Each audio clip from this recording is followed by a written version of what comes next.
All right. Here's the psychiatrist, Dr. Jodi Gold, talks about Heath.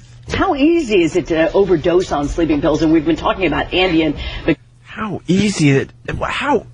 What? Well, there's the whole mouth swallowing, the following it up with fluid. Right. I would guess it's pretty hard. I guess you would have to probably swallow more than 5. Yeah, quite a few of them. how easy is it to overdose on sleeping pills? And we've been talking about Ambien because that was the prescription drug that was found by police by his bedside. Well, this is the thing. Ambien used safely and as prescribed is very safe. It's actually not that easy to overdose on one medication like Ambien unless you took an excessive amount. Thanks for that, because I didn't know. How easy is it to overdose? Well, only if you take an excessive amount. Yeah, that's called overdosing. You mean the recommended dosage doesn't just kill you immediately?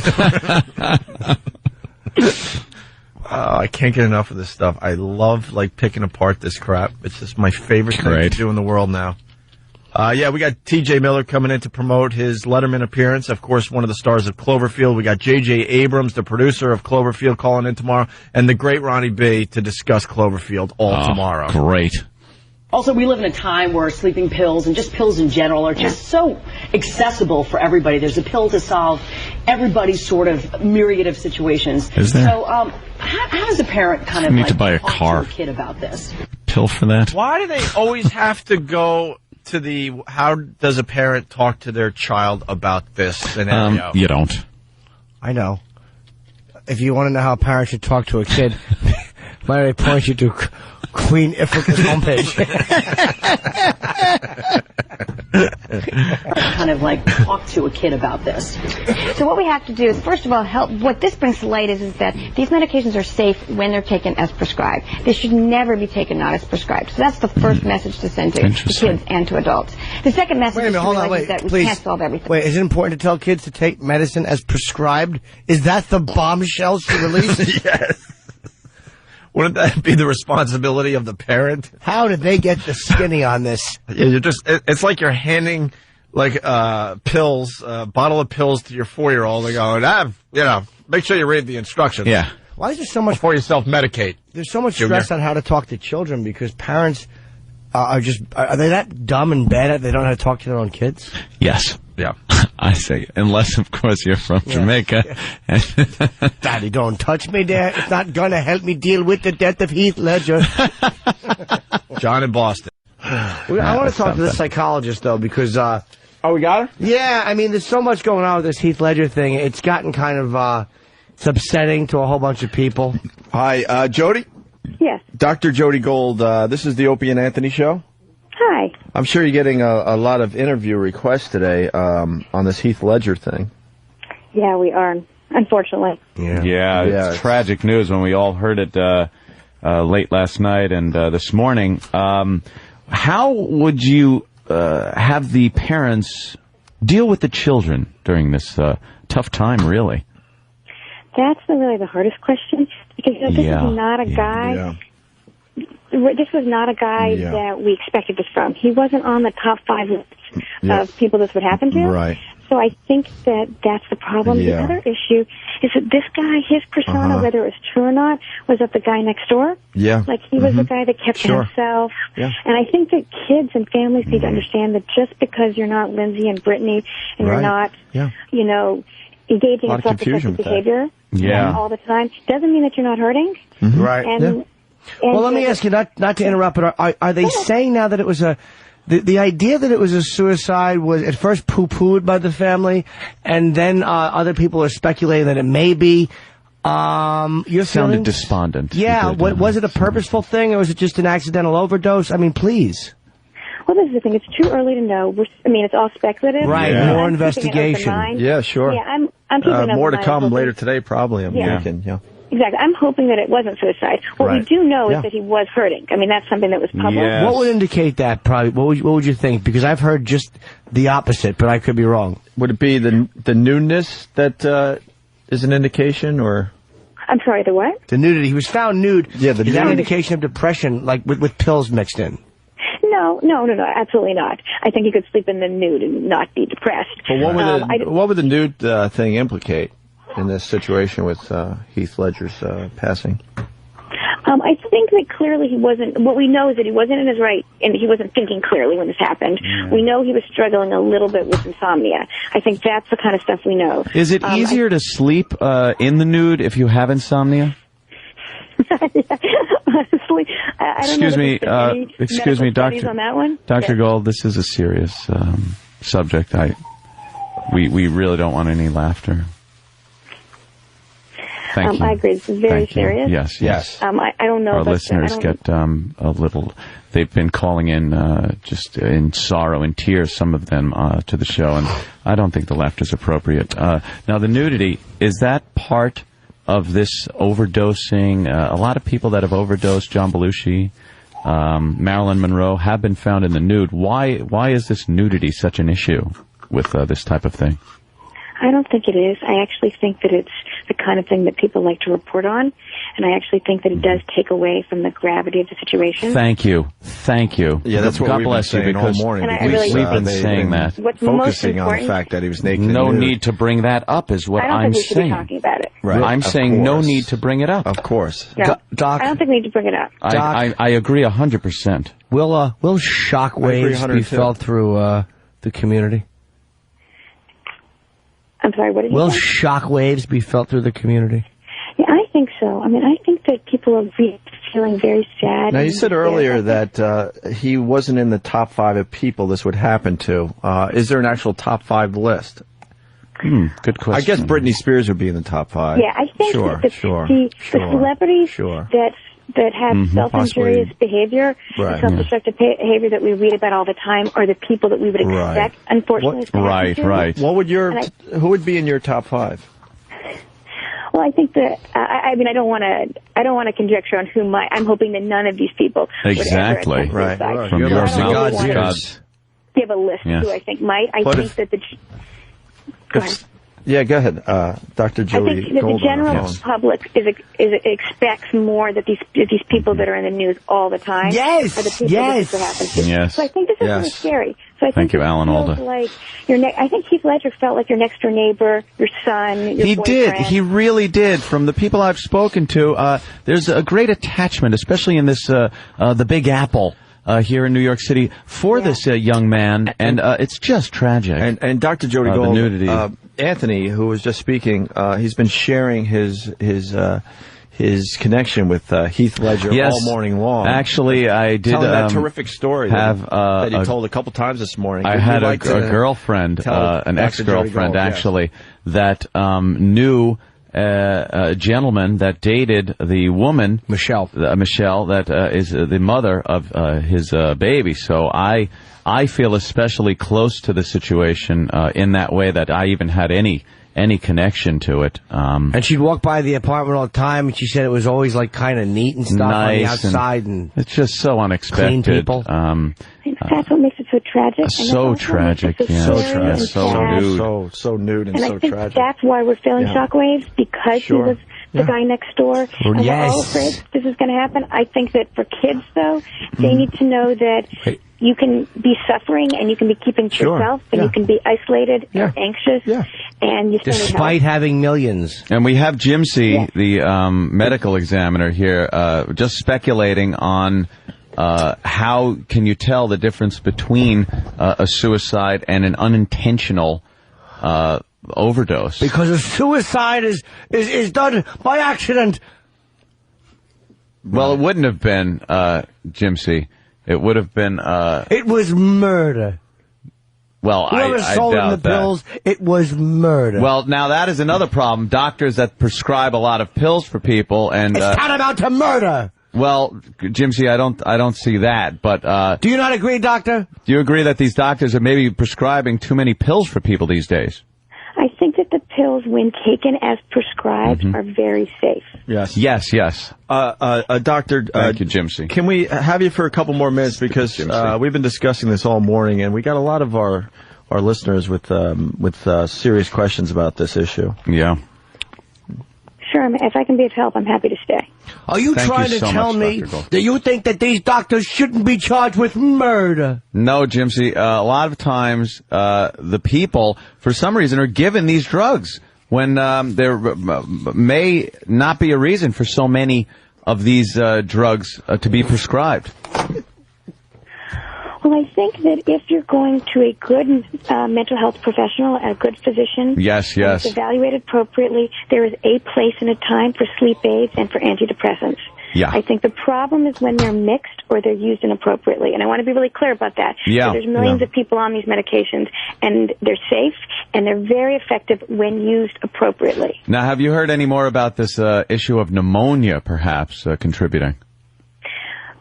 I don't know much about the issue of pneumonia. What I do know is that most healthy 28-year-old men who get pneumonia, it can be treated quite easily with either antibiotics by mouth or IV. And people that were to unfortunately die of pneumonia usually don't die overnight. It's sort of more prolonged. They usually end up in the hospital. Right. He may have been what's called immunocompromised, a little bit more vulnerable because he was having difficulty breathing. But I think that we may get some more information about that when the autopsy comes out. Doctor, I got a little one at home, little Gregorio. And adorable, cute as a button. How is he? Thank you. He's all right. He's great. He seems to be a little distant this morning. How old is he? He's 4.5. But he liked Brokeback Mountain, but not for the story. It was the music and the colors and the Western thing. He wants to be a cowboy. Well, now I got to explain to the doctor. I feel as a parent that you should expose your children to all this stuff and explain what they're saying. It's healthy. Instead of as long as you explain. Instead of turning off the computer and the video games and the R-rated movies, we'd like to kind of watch some of these things together and then I discuss what he just saw. It's a little complicated when you're talking about death of a child this young. Yeah. Because kids that are under 5 or 6 years of age, and sometimes even older, have difficulty understanding the meaning of death. Yeah, except like Dominic or something. But they have things what we call as magical thinking, meaning they may think that you go away and then you come back. They may not quite understand the finality of death. Are you suggesting that we raise super kids? I'm sorry. Am I suggesting what? That we raise super kids. It's we've had a few doctors on over the years, and they discuss like raising super kids. Linger longer. It's a way to get kids prepared for the future by almost making them super kids while they're younger by exposing them to certain things and very adult things. Telling them things, being honest. It's a well-known Oxford study that came out late last year. What I think, and I don't know much about the super kids, so I don't want to speak directly to that. What I think is important with young kids is talking to them in an appropriate, age-appropriate level. Right. They're not adults. So talking to them like adults, we're not really sure how they're going to process information. Right. Okay. So you have to talk to a 4 and 5-year-old understanding what developmental level they're at. Can you take a couple phone calls? Sure. Okay, we got, let's see, we got Steve from, Steve, where are you calling from? I'm Yellowstone. Steve from Yellowstone? Hello? Yes, Steve. Is the doctor there, doctor? Yes. Doctor, is this Dr. Gold? Yes. Oh, I saw you on the CW11 too. I'm having a hard time because for some reason I was a big fan of Heath Ledger. Yes. And yes, many of us were, yeah. Very difficult to deal with such an untimely death. I'm not too sure what to do or what to tell my young boy. Yeah, it's a difficult I am not too sure how to handle this. Yeah, no, I completely understand. I know you do. That's why I'm asking. What should I do? Well, I think is this something what's that? How old is your son? He's 11. He'll be 14. He's 11. Yes. Okay. And is he aware of what's happened? Did you see it on the news? Yes, I woke him. You woke him to tell. Well, I think he was sleeping, and I woke him up because it was a tragedy, and I don't know how to handle it. So I woke him up angrily. Well, I think that what's important for young kids is how the parents... He's not very young. I don't mean to interrupt you. He's 11. Okay. He'll be 12 when it's his birthday. Right. July 19th, the day after the Joker movie is released, which I think is kind of ironic, that Heath Ledger died, and the movie's coming out the 18th, his birthday. Yeah, no, I can understand that. I think what's important, though, is that you model the behavior you want. If you're angry and you're really... Oh, no. I don't... I'm sorry? Yes, caller, yes. Yeah, did we lose the caller? No. Oh, I okay. don't feel angry. Yes, could you please get to the point with Dr. Gold? Yeah, I'm sorry, her time is valuable today. A lot of interviews to do. I just wanted to know if you could please explain. I'm not too sure what to tell my son because he died of Ambien. Well, first of all, we're still speculating on how he died. We don't know that yet. And I think it's important not to jump to conclusions. Okay. However, I think that you have to sit down with your son and have an honest conversation. Hello? Are you still there? I am. I know this is a really hard thing for a lot of us to deal with, especially somebody that, we do Ramon! This boring bitch makes Ambien look like methamphetamines. Well, we don't know what he died of. Accidental death. Oh, Harry. Well, we don't actually know what he died of. And Ramon! John Wayne is laughing at this shit dick. Well, I think what's important, though, is that you not talk to your son about this until you feel like you're safe to have this conversation. Daddy, don't touch me there. It's the only way to handle this. Okay. Are you there? Ramon! Dr. Gold makes my dick shrink. Okay, I think that probably we should stop the conversation now. But I'm so sorry that you're feeling so sad. Thank you. Hello? Hello? Yeah, obviously. I think maybe we should consider moving on to a different caller. Yeah, Jody, that was obviously a... Hello? Can we get rid of the caller, please? Hello? No, I'm sorry, Steve. I don't know what to do. We're trying to take this very seriously. This isn't a joke. No, this is if you're taking it no tough joke. and think this is going to help, you're sadly mistaken, Steve. I'm sorry, Jody. Yes. We got rid of the caller. Yeah. Okay, thank you. Every once in a while, you get one of those numbskulls. Sorry. And I think it's really unfortunate because I do think that a lot of people are really seriously suffering. That are grieving and do have issues as parents and how to deal with it with their children. And I think people like you and people in the business, in the psychiatric field, can help. Yes. No, I think they can, and I think that what we can learn from this last caller is that parents do model behavior for kids. So if the parents are hysterical or inappropriate in some way, the kids are going to pick up on that. Right. If you're going to have a conversation with your children, you need to be in a place. Right. Psychologically, you can sit down with them, ask them what they understand, speak to them at a developmentally appropriate level, and address their concerns, not the parents' concerns, but the children's concerns. Well, you are a trooper. We got. Let's get this back on track. We got Uncle Paul calling in. If you don't know who he is, he's a local celebrity in Oklahoma. He calls our show a lot, and he's a kid show host out there in Oklahoma. Oh, yes, wonderful. Uncle Paul, you're talking to Dr. Jodi Gold. I got a bad connection. Can you hear me? Yeah, I can hear you. I do a children's show out here in Oklahoma. That's wonderful. I'm here. It's just very difficult, it seems, when a celebrity dies. I don't why do you think kids have more trouble with a celebrity death than with the average death? Because we've all lost people in our lives. But when it's a famous person, we have more trouble. Yeah, no, I think that's true. I think that's true for two reasons. Isn't that weird, though? Is that with the way we're raised? Or? Well, I think that celebrities, first of all, especially people like a Heath Ledger, are friends. And someone give this bitch a pink sock. Hello?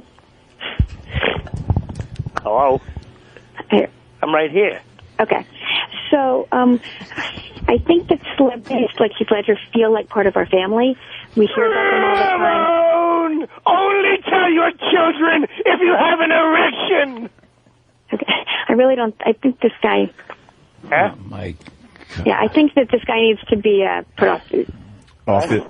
Can you help me here? Yeah, no problem, Jodi. That's very inappropriate. Sorry, Dr. Gold, again. It's really not appropriate. And we're trying to have a serious conversation about, how to talk to kids and why this is such a big deal. And I think part of it's because these celebrities feel like part of our family. Yeah. We know more. We know more about these celebrities' personal lives than we know about many of our family members' personal lives. So I think it's much more like a family member dying. Thank God for our dump button. My God. What do you think about the people that think that this has something to do with the movie roles he has taken on in his short career? I don't think that could have any bearing on. It's an interesting point, and I'm not really sure what to make of that. He's taken on a whole bunch of really serious roles. Yes. And I understand from people that have interviewed him that he says that he gets very, very into the roles.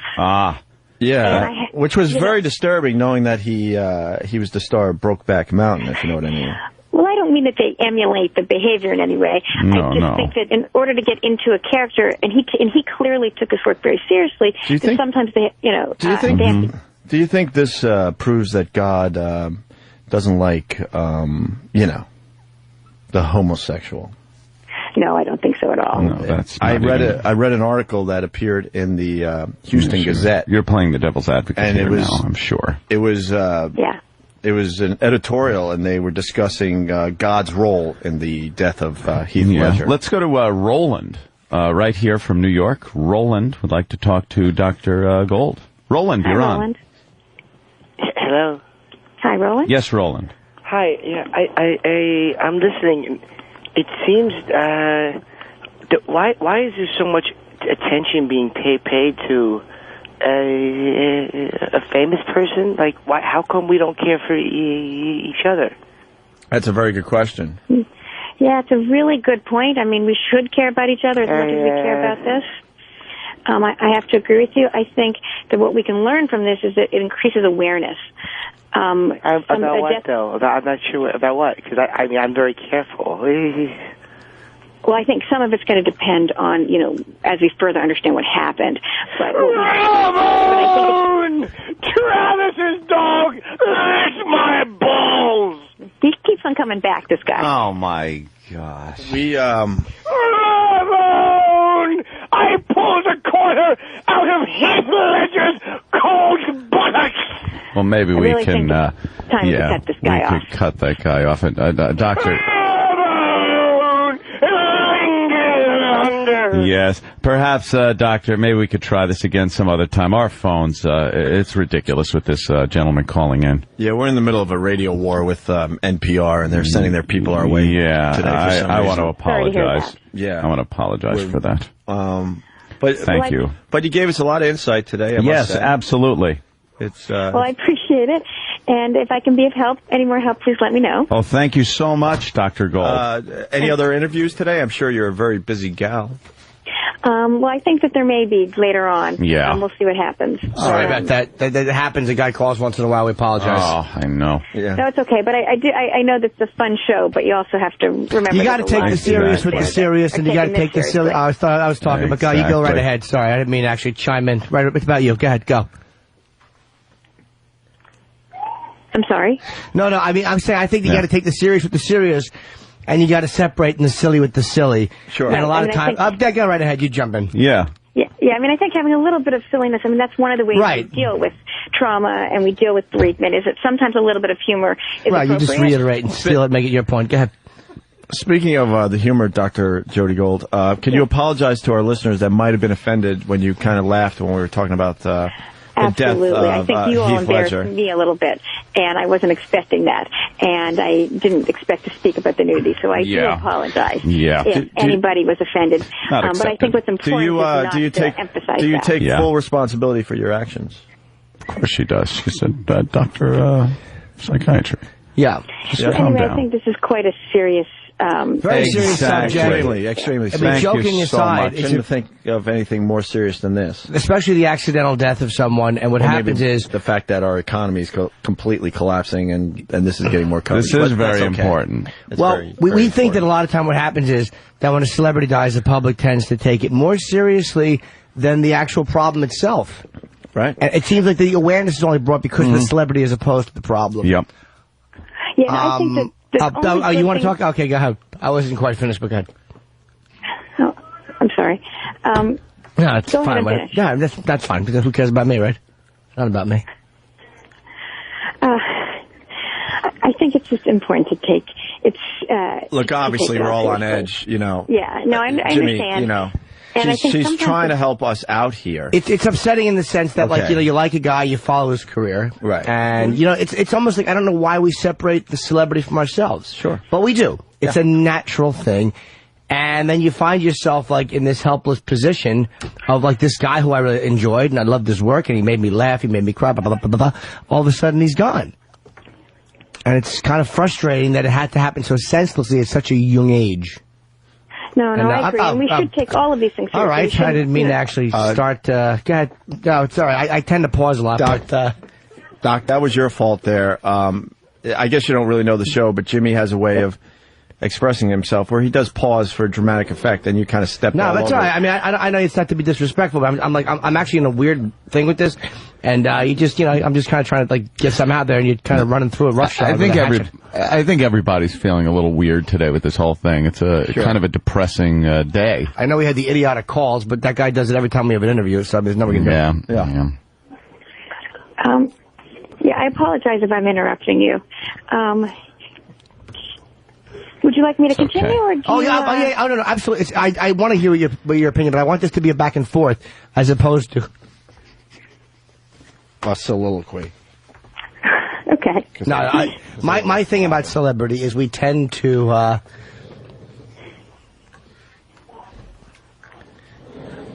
Hello? Hello? Yeah. I'm waiting for your response. I'm sorry, I think I lost you. No, we're right here. No, that was a very good statement by Jim. What I'm saying is, do you feel that the overrating of it, like, when we tend to separate ourselves from celebrities, is the reason for that because of this whole esteem thing we use for diversionary reasons, or is it basically because we like to focus on a famous person, which by proxy allows us to, completely never have that, come back at least in a full circle? Right. Yeah. So you're wondering about how we relate. That's the point I've been trying to make for a half hour. Yes. Sorry about that. Yeah. Oh, no, go ahead.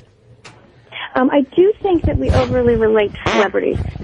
I think that we get so much information about them, and they feel so larger than life that we really do relate very closely to them. And so when something tragic like this happens, it's hard. It's like having a family member pass away for some people.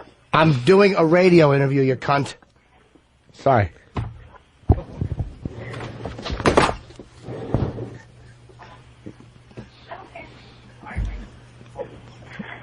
Doctor?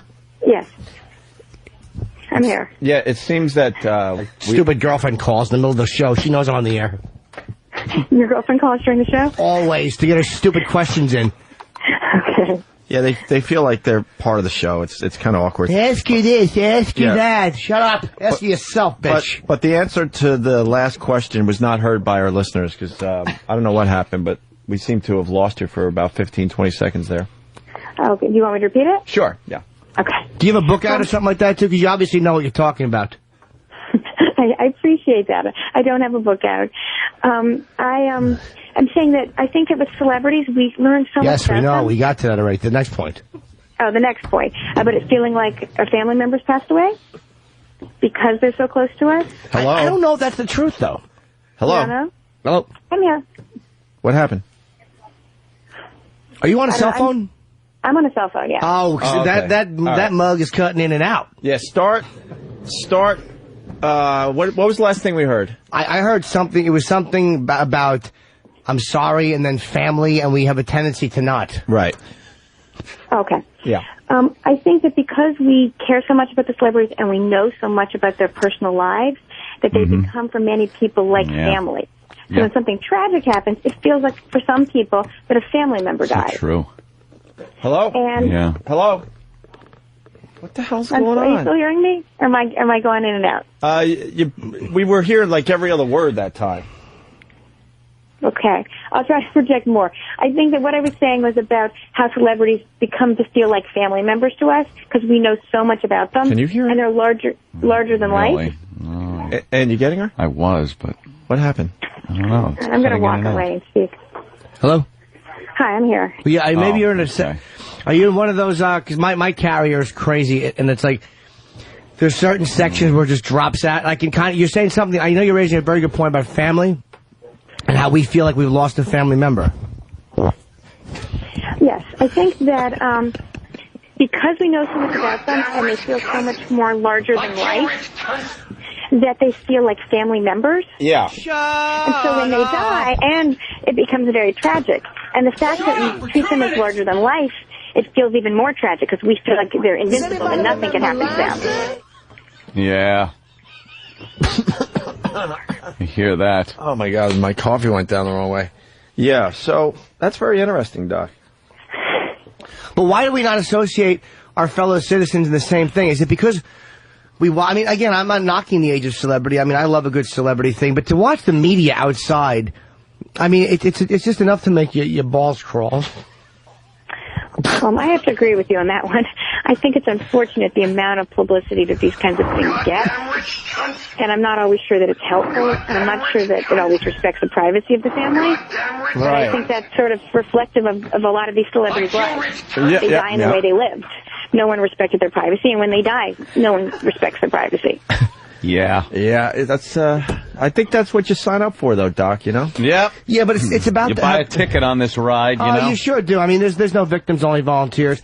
But, and it's not even, like, he seemed like a nice man, and he seemed like a good family man. But, and now there's all the speculation. Immediately they jumped to suicide and the nudity, like the whole Monroe thing. The whole Marilyn Monroe.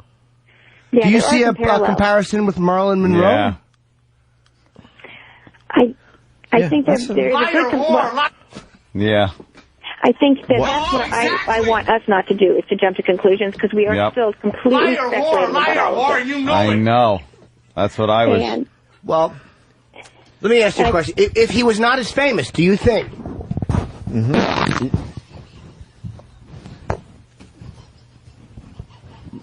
Well, do you? Hello? Yeah. I didn't hear that. You didn't hear the last part of that? No. Well, it was a very good question.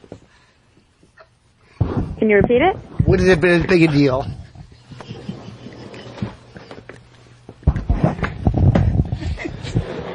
Right. Hello? Hi, I'm here. I'm not hearing any questions. If he wasn't as famous. Right. God, how many times do we have to repeat the question? It's getting frustrating. I can understand that. No, don't worry. Oh, we're sorry. It's just like I said, everybody's a little. We're all a little on edge here. Weird mood today. It's a little weird here. Yeah. It sounds like it. Yeah. All right, and maybe in closing, Wow, this really stinks. Do you think, this whole thing stinks. I gotta tell you. Is it something that's going to change? The way these people are perceived, and again, I know you talked a little bit about the kids. It's very sad to have to tell kids this type of stuff, because you got to sit down and tell them how the guy in the movie that you liked is no longer around to do the interviews that you always enjoyed him in. Mm-hmm. I mean, are you a parent yourself? Yes, I am. Okay, if you could just, what would you probably say, if it was your little kid, or how would you explain it in a way that they can understand that's not going to hurt them and yet enable them to move on? Well, my quite young, so they're 1 and 3, so I'm probably not going to have this discussion with them.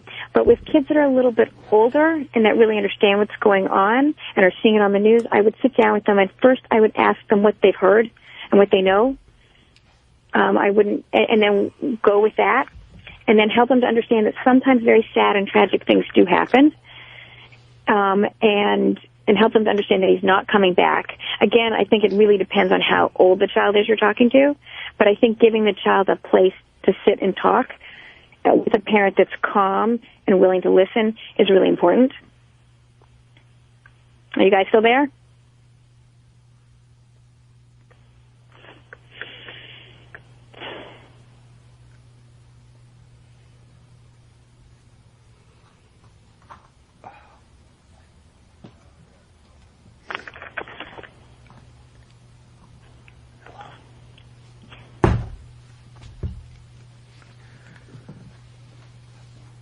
Hello.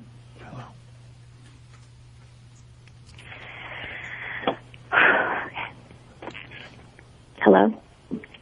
Hello. Hello.